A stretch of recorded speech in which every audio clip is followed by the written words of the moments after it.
Hi buddy, Andy here again. Well, this particular topic for video came up through a conversation I had with an old friend of mine, someone I hadn't seen for a couple of years.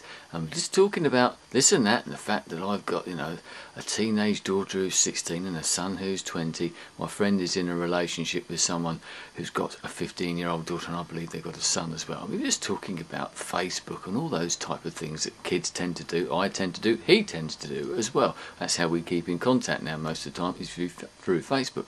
But a particular topic came out, and we were talking about what kids do nowadays and what we used to do when we were those sort of ages as well. And what he happened to say, obviously I'm not going to mention any names just in case, but my friend's partner, the mother of this particular child, regularly every week gets hold of her daughter's phone, say she's 15 years of age, and looks through all the text messages, etc., that are on that phone. And the first question that I said was, does the daughter know about this? And he said, well, no, of course not. And I thought, well, hang on a minute, that's completely wrong as far as I'm concerned.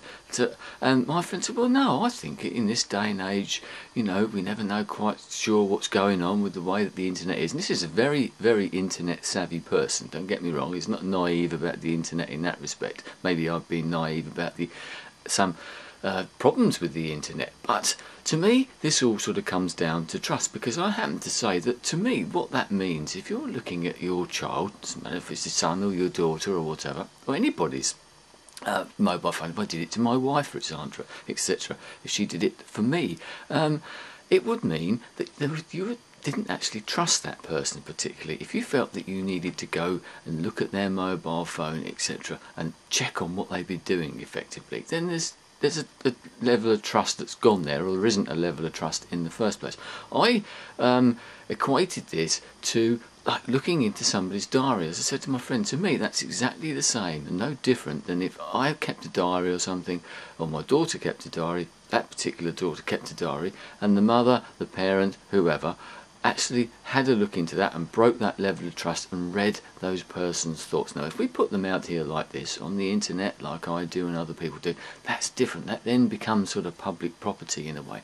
But people keep diaries for a reason. They keep them to be private. They do it to keep those thoughts, to express those thoughts, but usually it's like a little letter to yourself, isn't it? I'm not someone who's ever kept diaries myself.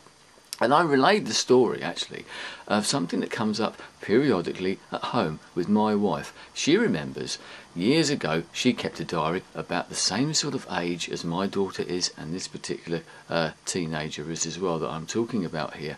And she'd kept this diary for about 3 years, and then one day she discovered that her mother had been reading it. I think this because of things that were in there, and then the conversation, maybe it slipped out or whatever, I don't know.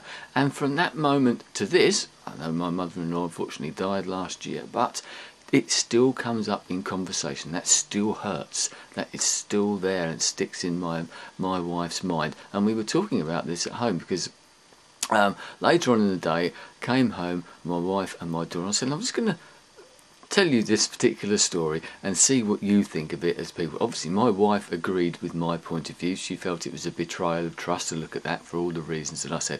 But I said to my daughter, what would you do if you found that me or your mother had, or anyone else for that matter I suppose, had been reading your text messages or your diary? And she said, well, she'd be horrified.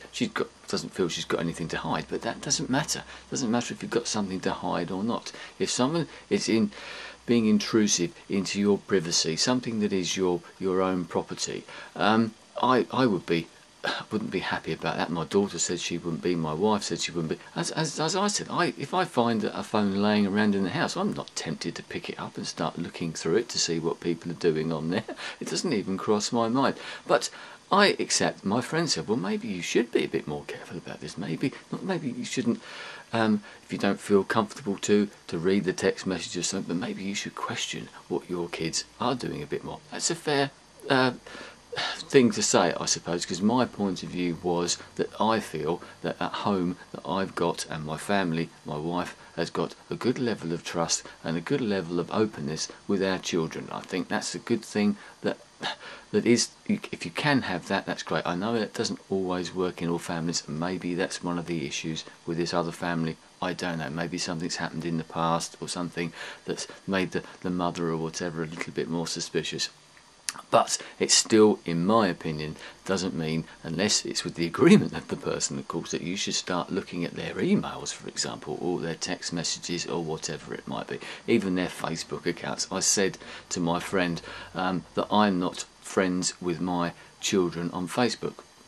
I think both of them have said, well, if you want to be, that's all right. But I don't want to cross that boundary. That's not fair. Why would they, why would they want their father potentially seeing what they're talking about, or their friends, or etc. online? I said there's that level of trust that I've got with them, and hopefully that level of trust is then repaid back in other ways. But I'd love to hear what other people's thoughts are, because myself and my friend get on very, very well, and there was no arguments about this, but we were completely coming at this from different angles, and I was quite surprised at his attitude, to be perfectly honest. But not knocking him, I understand why some people may feel that they need to do that, but that's not for me. I don't like that idea, as I said, because it betrays that trust. And once that trust has gone, it's going to be very, very hard to get it back again, because sooner or later you're going to let slip something that you've read in one of those texts or those emails or that diary that you've delved into, which is exactly what happened with my mother and my mother-in-law as well. So your thoughts on this, your ideas, whether you agree with me or don't, and why. Maybe you're in that position, maybe you're a teenager